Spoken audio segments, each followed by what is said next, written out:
Yeah, my name is Sonia Novytska. I am Ukrainian, born and raised in Odesa, Ukraine. However, I later moved to Poland to get my bachelor's degree. It was in 2021, so actually before the war. When the war started, I was in Warsaw, Poland. I got my bachelor's degree there, part of my master's. And then I came here to Morgantown, West Virginia. I never say that I'm here as a refugee. Of course, I guess if we kind of go by definition, I cannot return to my country safely because of the war. However, I do consider myself more of a migrant because I did move here for studies, basically. I've been here since August of last year. So I've been here, 10 months? And it's been a lot of things all at once. Like I mentioned, I'm from Odessa, the very south of Ukraine by the sea. I always say best city in the world. Of course, I'm biased. It is a port city, so it was always very international in many respects. So I always had this kind of aspiration of going somewhere else. I was very fortunate that I left out of my own desire and not because I was forced to. Like I said, for studies, I study international relations, more specifically diplomacy, human rights related things, international security. And here at WVU, I studied history or diplomatic history. I was studying in Poland for about 4 years. I don't know what exactly called me about West Virginia University.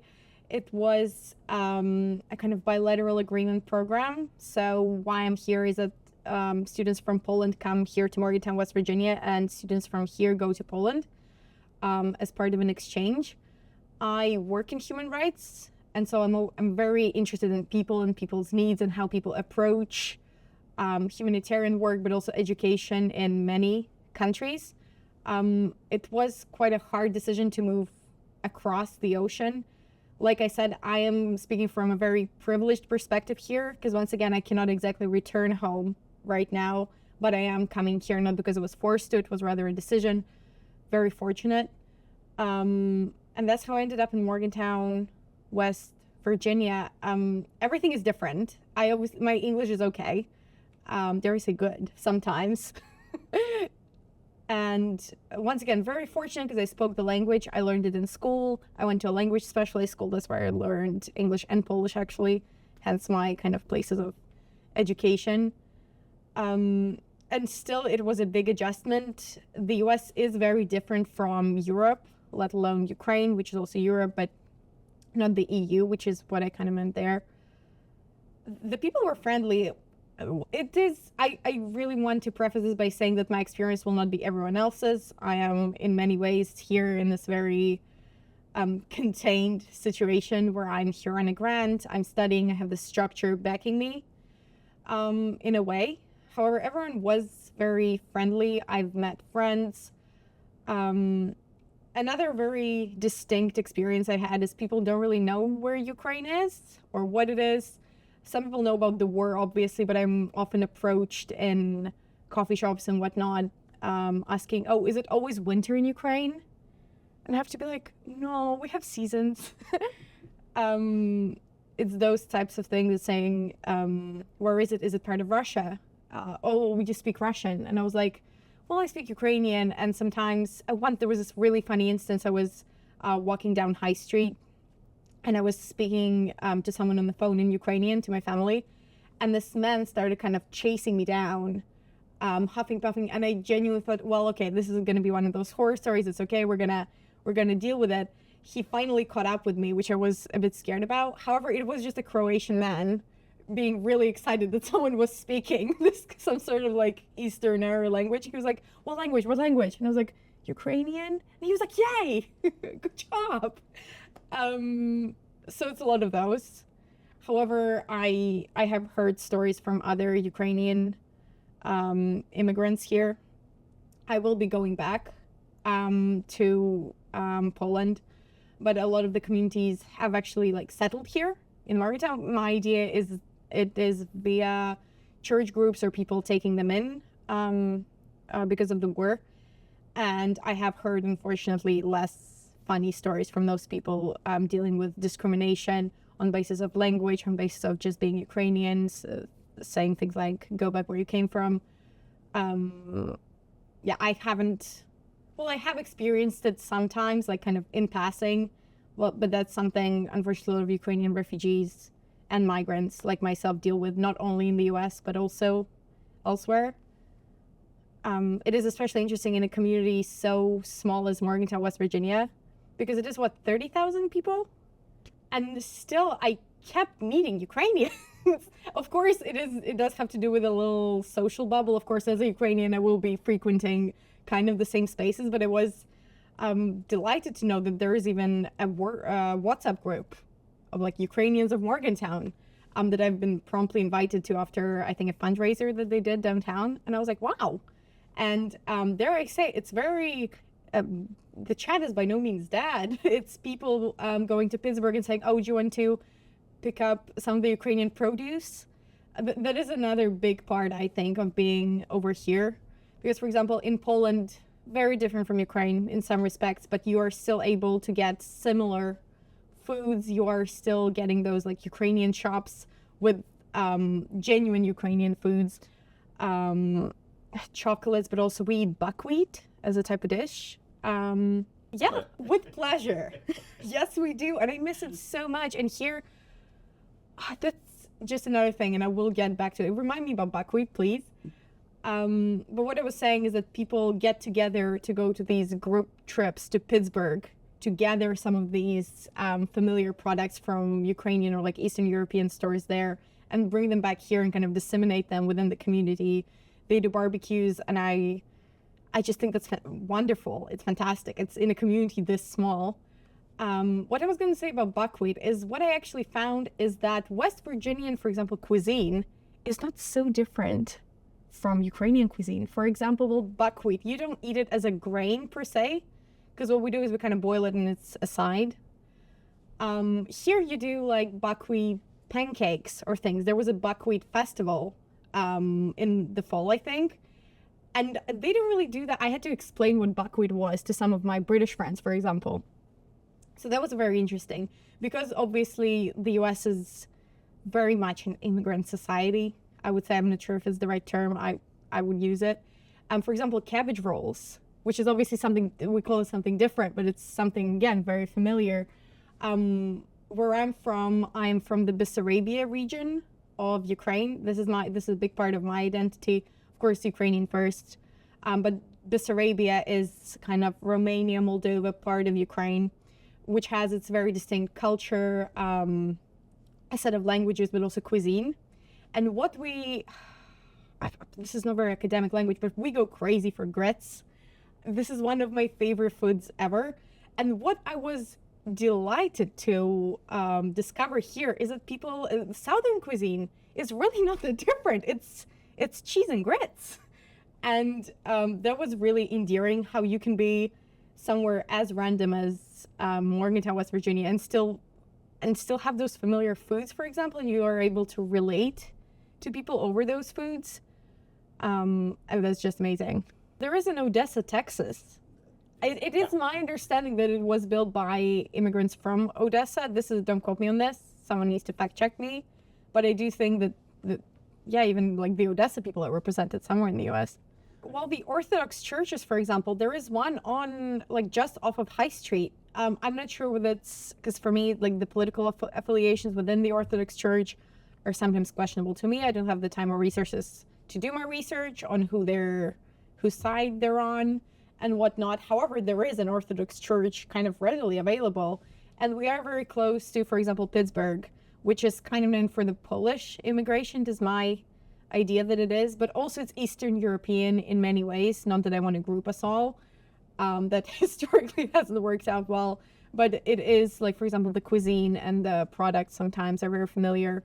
People have been telling me that, for example, in Ohio, Cleveland-ish, very Ukrainian, a lot of Ukrainian immigrants, and it's not too far from here.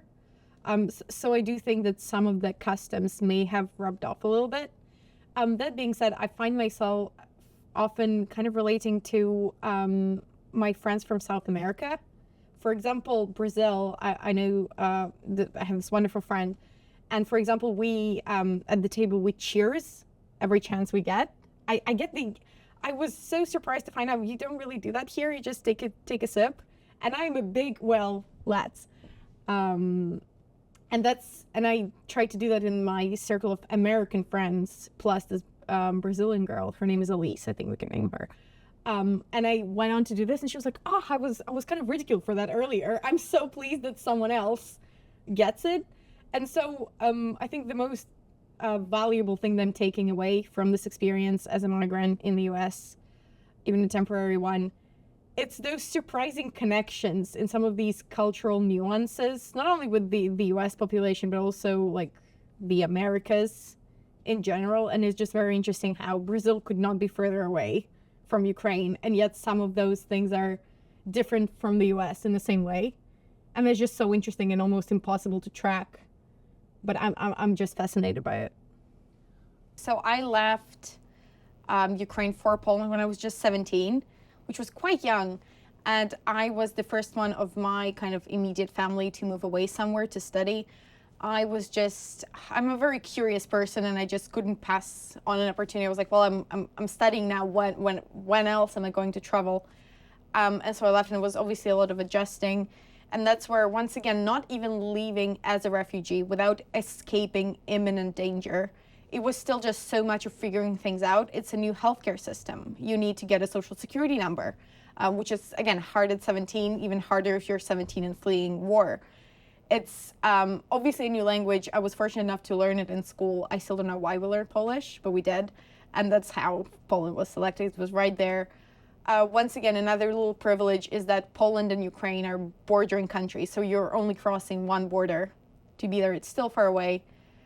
It's many of those things. It's signing leases in a foreign language. It's a new legal system as well. It's like those little things, like a SIM card is different. Like the little plus and your number, it's already different. It's the way people write down addresses is different. Sometimes someone asks you for your address and you're like, well, that's how we do it in Ukraine. But is it like, are you going to understand what's apartment and what's like the street number?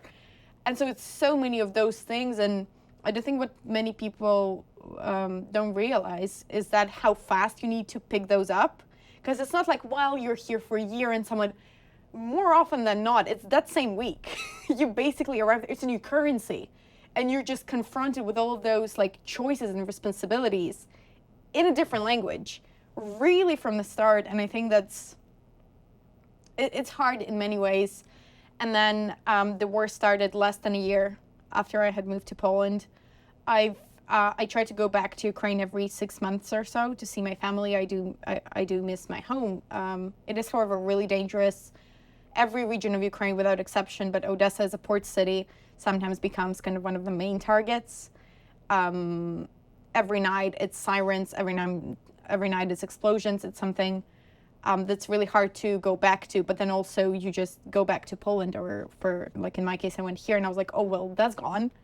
So it's a lot of adjustment. And when the war started, I was volunteering a lot. I was volunteering with the elderly. I was volunteering with kids. Like a lot of these groups are especially vulnerable to these changes, those forced changes. Once again, I've been fortunate to be able to help with it rather than experience it fully.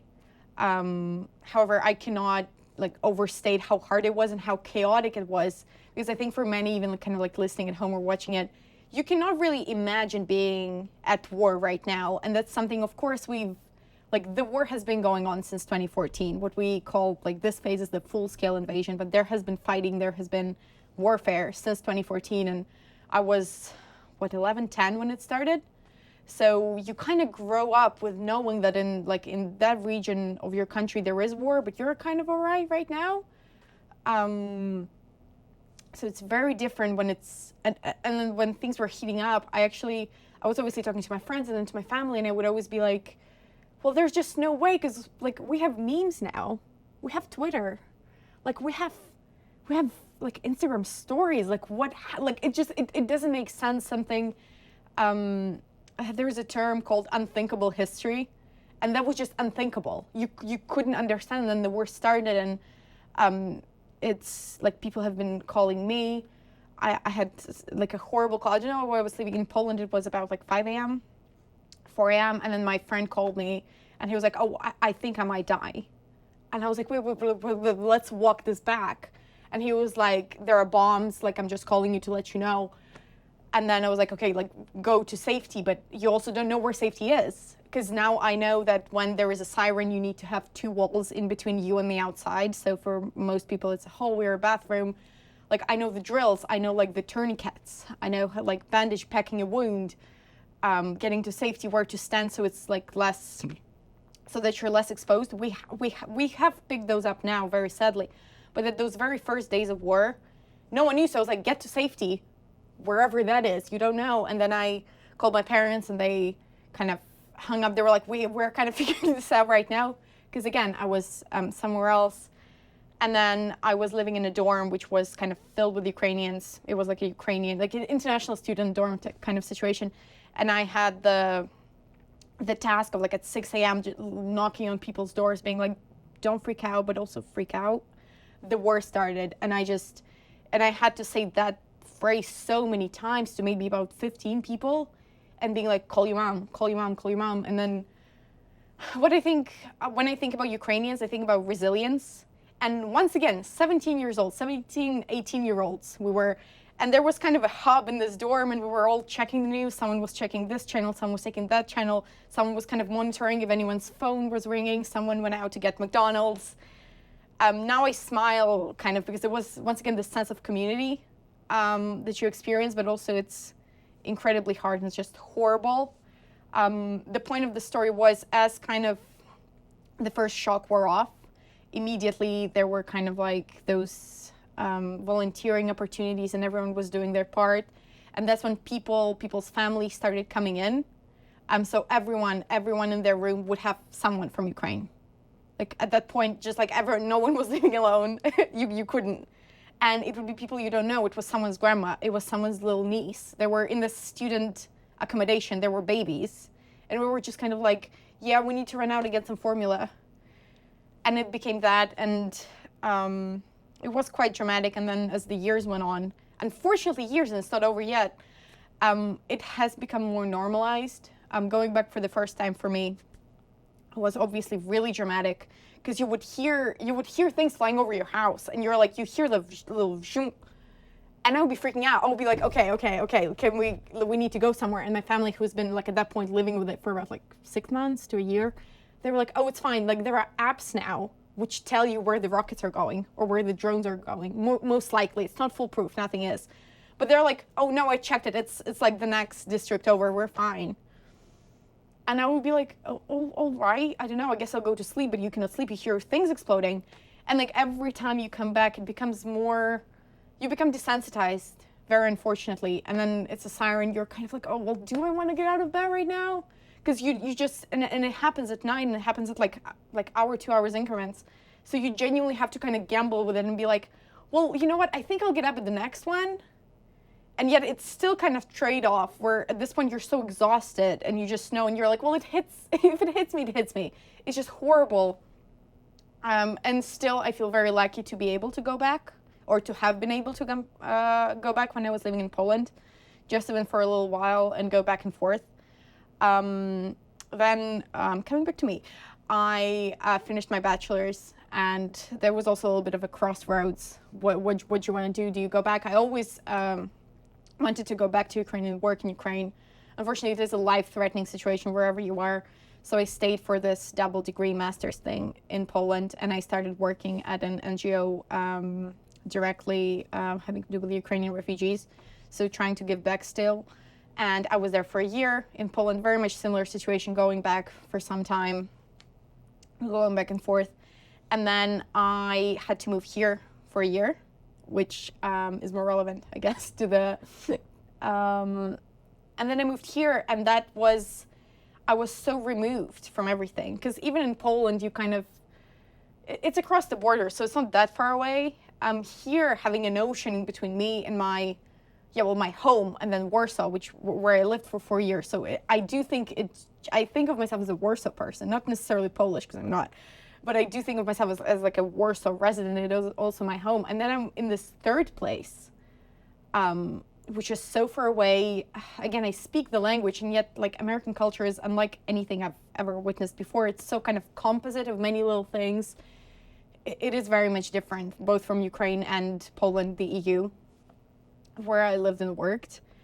And here I was no longer able to go back and forth, which was hard, because you do want, you miss it, you want to see your family and friends, and you also feel a bit helpless, because if you were able to go back and you're just like over the border, you do kind of feel like you could help if something happens, or you also kind of feel the impact of it, so you don't like get this kind of survival guilt type thing. But coming here, you're so removed, and you still, I think most Ukrainians still have those kind of like channels or like apps in their phones, which every time when a siren goes on in Ukraine, I still see it pop up. And every time I'm like, well, I'm all the way over here, which is very fortunate. And yet I still flinch every time there is like a little horn sounding, or fireworks, or anything really. I do still flinch, unfortunately. And in the US, there's a lot of like guns are a big point of, I don't know, controversy. It's a big point of conversation and discussion. And sometimes it's hard seeing people advocate for them, where I know personally my family and friends who had to take arms. So a lot of it is, well, triggering is a very like modern word, but it does come up and it does flare up. And another thing, here as a student, especially at WVU, and I'm studying diplomatic history, and Cold War was this big period for the United States, and for us at home as well, but it was USSR at the time. And just so much, not like misinformation, but also just a lot of narratives are really skewed. And more often than not, you're the only Ukrainian in the room. You're the only Ukrainian in the classroom. And it is kind of up to you to correct those narratives. But then you get in your head, well, why am I speaking? Why am I speaking for everyone here? And it is hard and it is scary, but it's also so necessary. You feel this need to, of course. So it's a lot, especially in the learning environment, which I think we all kind of attempt to be level. And we are, in many respects, in a classroom. However, this is my, third language, at least. And so I think in my experience, and like this community that I've been talking about, it's just another level of separation. It's another hurdle to get over, because you are thinking in a different language. Even speaking to you now, I'm translating live from what's in my head. And I do think that's something not many people realize and don't necessarily get credit for. Some of these community members that I talked about, a lot of them were or are students here at WVU. And I don't think anyone's having a horrible time or like have had big kind of structural struggles. However, it is this language aspect and not, and you are still removed from a lot of these narratives. However, I am so proud for some of the PhD candidates here who are Ukrainian. I'm just always so proud and so happy to see them. And unfortunately, and this is true for many kind of marginalized communities or like immigrant communities, most people have at least 2 jobs. It's no one, because of the war especially, no one had any savings. And this is me a little speculating a little. I'm here on a grant. Once again, big privilege. I'm not trying to speak for the people whose experience was different. From what I've heard and gathered, people have at least 2 jobs, if not 3, if not 4. Because obviously it's very different. No one had any savings. You were kind of just up and left because you had no choice because someone was coming to your house to destroy it. It's inexplicable, really, and you didn't have much on you either. So it's building everything from scratch. All you have is your passport, basically. And it's all those wonderful students, PhD candidates, but also parents, but also someone's grandparents. Everyone is just, for the lack of a better word, hustling. And I'm just so proud of how, once again, resilient people are. I think every story I'm telling basically is a story of resilience. And unfortunately, we have to be. I obviously think of it as a good thing. It's better to be resilient than not. But sometimes I catch myself thinking that, the Ukrainian community here in Morgantown is so much different from like the British community. I'm here as an international student and there's an international student office. And it's very different experience for those of us coming from Ukraine or like even Poland, but also like people coming from England or Canada. And we're once again in the same groups, in the same tables. and yet it's not so level. And more than anything, I'm very proud of how people are able to not only keep up, but sometimes overcome and still be at those tables despite genuine warfare going on at home. Lack of resources, lack of language sometimes. It's just, it's very sad, but also amazing in many ways. When it comes to West Virginia, these are guesses. I haven't done research on this, but first, why the U.S. in general, I do think that a lot of the people speak English because we do learn in schools, for example. So at least you have some base of this language. For example, if you go to France, you don't speak any French. So I think that being said, refugees never choose where to go. I think people have this idea that you kind of take advantage of all those systems. You really don't have a choice. Sometimes it's the plane ticket was cheaper, or the plane ticket, or not even plane, trains. And I don't even know. It sometimes has to do with basic transportation. I need to leave today. I guess I'll go to the furthest point from here to get away from this horrible thing that's happening at my house. And then it's chance. A lot of it, no one plans for it. It's impossible to. And so I don't think we can talk about it as in choice. I do think that, for example, if you speak English, it would be easier to exist here than, for example, in sometimes Germany, where if you don't speak any German, that's one thing, language. Another one, to further contribute to this lack of choice, a lot of the times my idea is here the church communities have been kind of volunteering spaces and kind of not funding, but sponsorship. That's what it is. That's the word. For Ukrainian refugees. And once again, there is this idea that there is every program available to every single Ukrainian. It's just simply not true. It's people who you see immigrating or fleeing are the people who were lucky to, and there is so many people who weren't able to. And so if you see this sponsorship online or someone tells you about it and you have nowhere to go, once again, there are bombs every day, every hour in some regions. You just take it and you go. And if it's West Virginia in the U.S., you just say, well, I guess West Virginia in the U.S. And it's hard. And once again, sometimes people say, oh, well, that was just a free ticket to the U.S. It would never be a choice a person makes. It is never of your own accord. It is all forced upon you. And once again, different system, different medical system. A lot of the times those systems don't want you or don't have a place for you or haven't figured out a place for you. And I don't know. I don't think there's a specific appeal except for fleeing the war. And why Morgantown, West Virginia specifically, I think is because of the university. I'm not sure if there have been any specific university programs for Ukrainian for Ukrainian people. I don't think so. However, it is something to do. It is something to build your life, because you cannot just stop existing just because you're a refugee.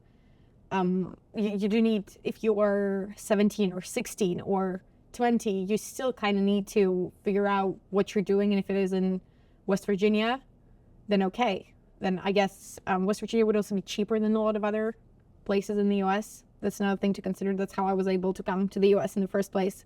I wouldn't be able to afford it anywhere else. And so university, I do think, like I said, a lot of the people I know are students here. And I'm really happy they are, and they get a chance to kind of continue their lives as opposed to just being stuck somewhere, which is practice in some other countries and places. Absolutely. And then those church spaces, and people obviously try to find jobs, and it's through those sponsorships mostly how people ended up here. And from the other box that we discussed, of languages and cultures and how it mixes. I don't know. I wish I could tell you. For example, I think in Ukrainian, I speak Ukrainian to my friends and family back home. I obviously study in English, which is like kind of this academic English. But then I also have my friends here who are, one of my friends was from England here. So it's also kind of like British, and I sometimes would pick up a British accent. So it's this kind of English culture. There's this academic American. There is this kind of just like everyday American. I work in Ukrainian, but also in English, but also in Polish. Some of the reports and whatnot I develop in Polish. And sometimes I would write in Polish, and someone would flag it at my job and be like, that's not a grammatical structure that exists. Like, it's just, And at this point, I need to figure out whether it was the Ukrainian in me or the not the American, but like the English language in me.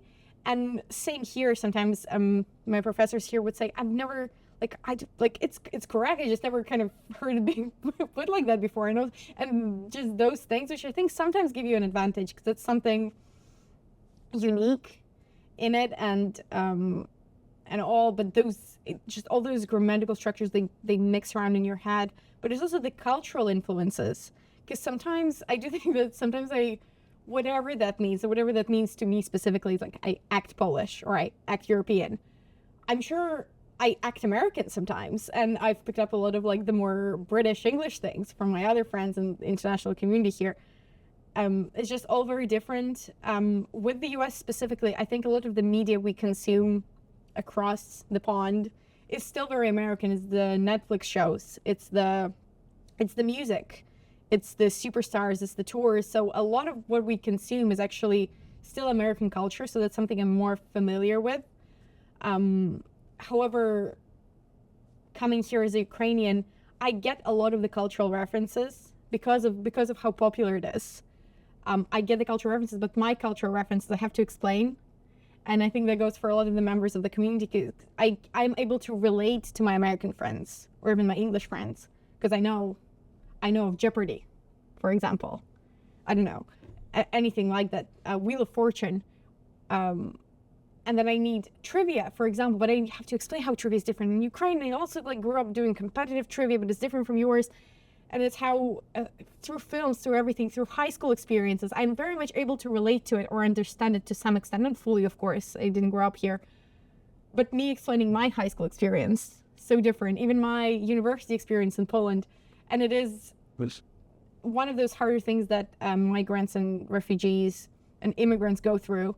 It's sometimes it's a bit of a one-sided relationship with culture specifically, because you understand theirs, but you are constantly finding yourself trying to explain yourself, not always coming from a bad place, but also you want your friends to be able to relate to you.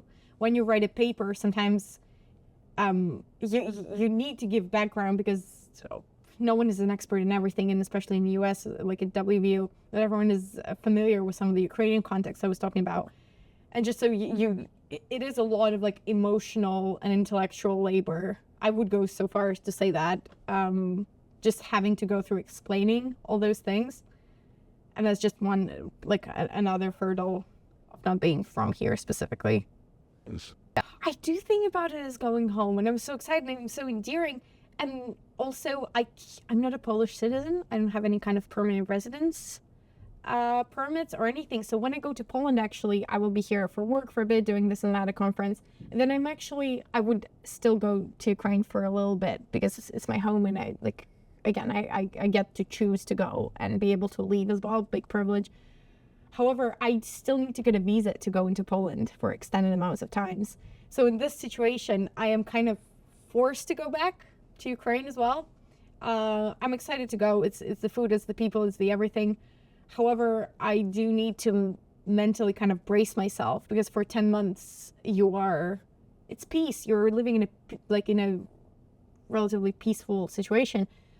And then you go back and it's immediately sirens. It's like the first night you spend there, it's you and your mom in a hallway and your dog. And sometimes the dog runs towards the balcony and you're like, well, it's either we get the dog now, but it's a lot of those things really immediately. And it's not just at night either. It's sometimes you're just out for coffee with your friends and a siren comes on and you kind of gauge how far away I am from a train station, how far away I am from the sea. Like, is there anything around me that can be hit? And in Odesa, sometimes it's administrative buildings and you're like, oh, we gotta go. And so it's sometimes you're in a movie theater, and sometimes you're at the opera house and you hear a siren come on and you up and go and you go to these shelters, and it's just really hard. And it's this very complicated relationship with going home, which is that first and foremost, but then you need to once again brace yourself for what that entails and how hot scale conflict is and how it impacts you and how those things work. However, I will be going back to Poland. That's where my more permanently. and when I say permanently, I mean temporarily, as in for like a more extended amount of time because my job is there. Because there are so many Ukrainian refugees in Poland specifically, once again, because of the proximity. And I will be working and then hopefully applying for some other programs like education, PhDs, maybe, hope. And that also inevitably probably means another relocation. So it's just all very temporary. And I think there's a lot of cultural trauma associated with it. I kind of brush myself off in this discussion because obviously so a lot of the things are hard, but I'm able to choose these things. For other immigrant communities, once again, you are in this limbo situation effectively. You cannot go home. People here, not that they don't want you necessarily, and that depends obviously on the situation, but you are not a permanent resident. So you cannot quite like settle here. You cannot go back home. You don't know how to plan for your future, and especially I think for people my age or younger, or like young people, let's call them. You don't know where you're gonna grow up. Basically, you don't know where you're going. What are you coming back to? You don't know where you will be living. You don't know where. And then you form relationships with people, and then you leave, and sometimes you don't, and you don't know if you will. And I just think a lot of those generations will be. I'm not able to say how it's gonna play out, and I'm so scared of it, especially. Well, the full-scale invasion started in 2022. And that was right after COVID as well. And I think for me, COVID seems like a distant memory. And I was like, oh, that wasn't so bad at all. Like it genuinely, at least we're together, at least like it's all those things. But I think of, for example, kids who didn't go to first grade and second grade because of COVID. And then they weren't able to go into third grade because of the war. And then, for example, in the case of immigrant communities and refugees, they up and left.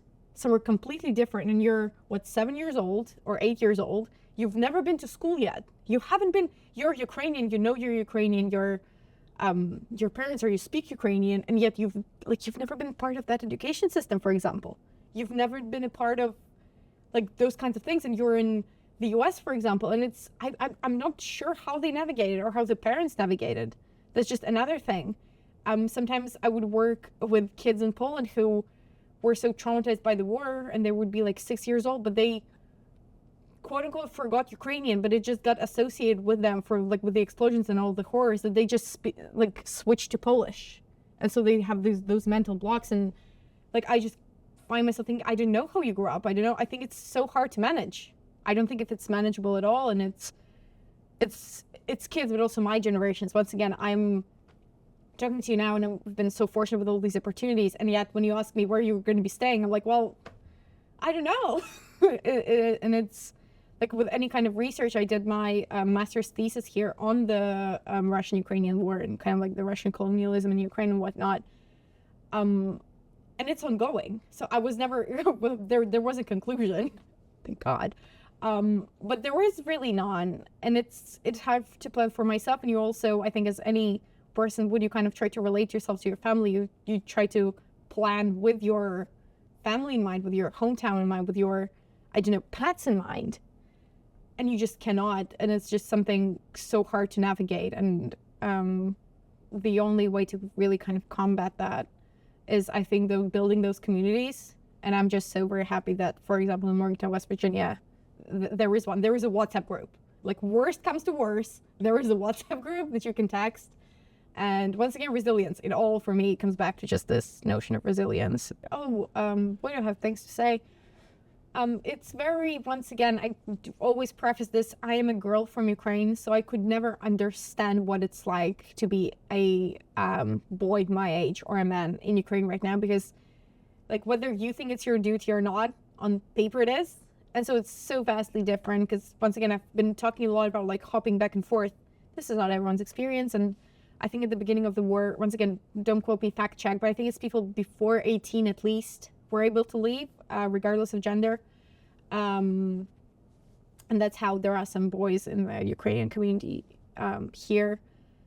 It's so hard, and it is very gendered. For example, growing up, my friend group, it was mostly boys.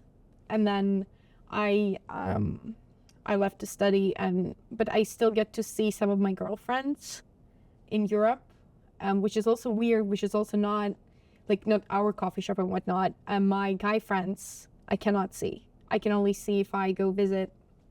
And of course, I try to as much as I can.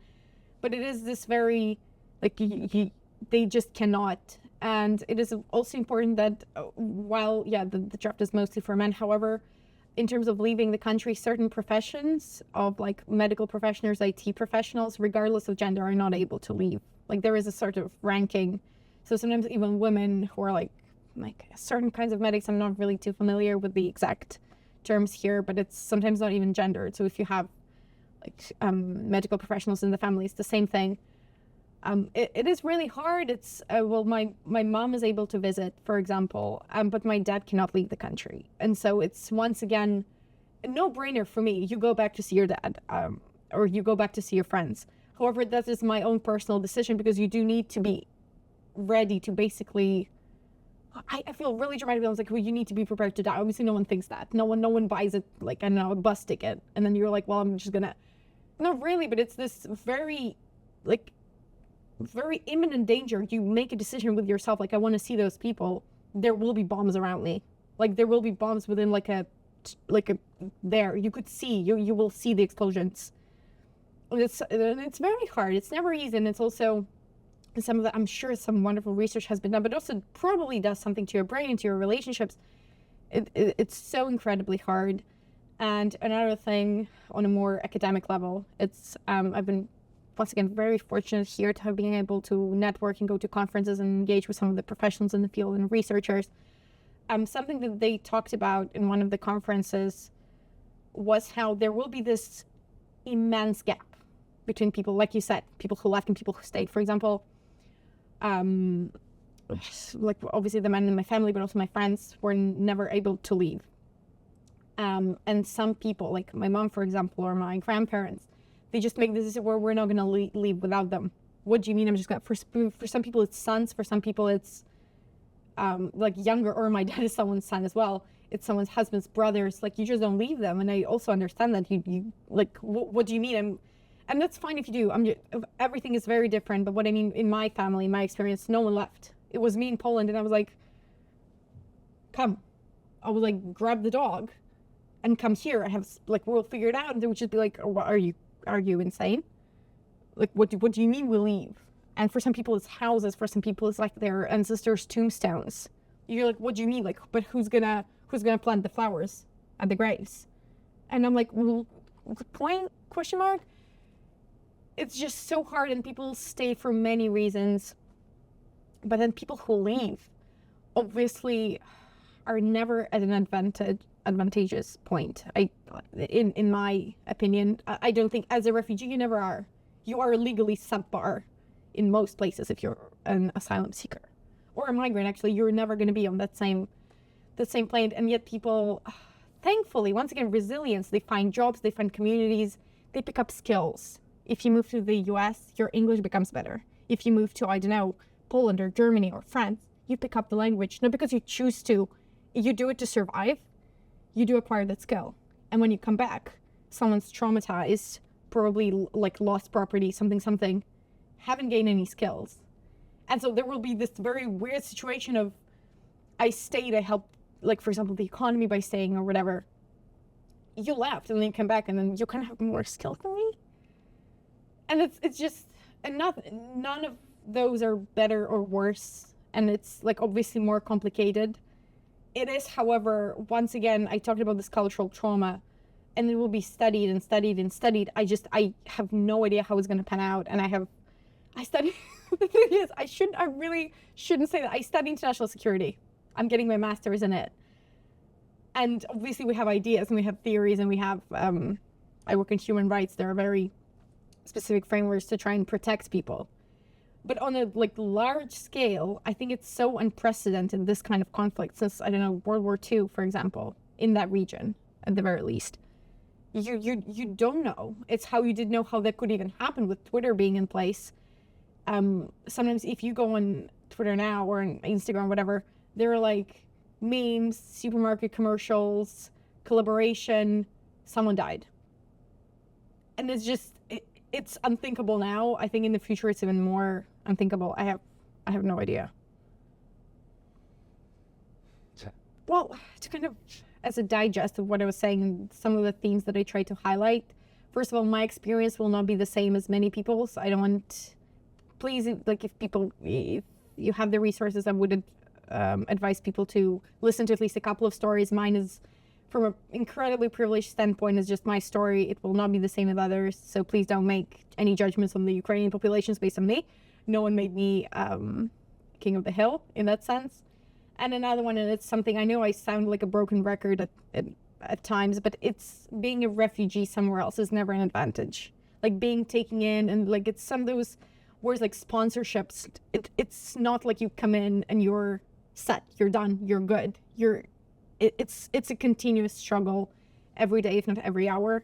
It's like I said, it's never an advantage, and it's very rarely, if ever, a choice. And I think it is so in Morgantown, West Virginia as well.